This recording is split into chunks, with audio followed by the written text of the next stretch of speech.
We see them everywhere, from all of the sidewalks and streets in Athens to the buildings at Ohio University. Making up our roads, dorms, and university buildings, bricks are well known in the city of Athens.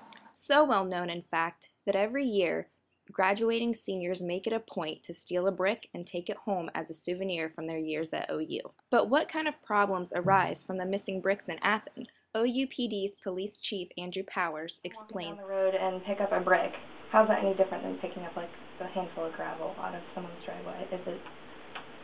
Well, I don't know that it is necessarily that much different, but I think the difference is that it's a little bit more tangible and easier to articulate. If we had a problem with people going down a road taking scoopfuls of gravel out of everybody's driveways, and lots of people were doing this, and people's driveways were being eroded because of it, then I would imagine we'd start charging people for it. Mm-hmm.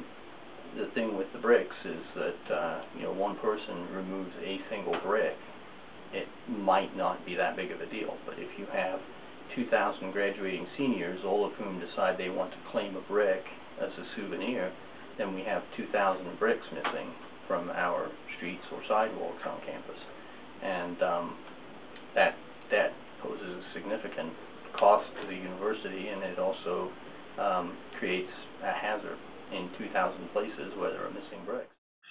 Due to missing bricks, police officers and citizens have experienced injuries and personal damage. People that have twisted their ankle or tripped or fallen, things like that, where there's missing bricks, or I'm sure that people have experienced car damage from missing bricks.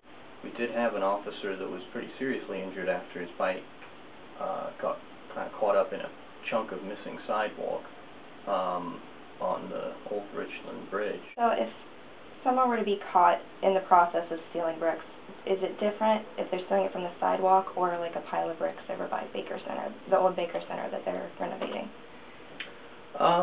Well, obviously, if they've got the bricks piled, well, first of all, I guess I should say that even trash belongs to the university. So even if something's in a dumpster, in theory, somebody can't just go and remove it.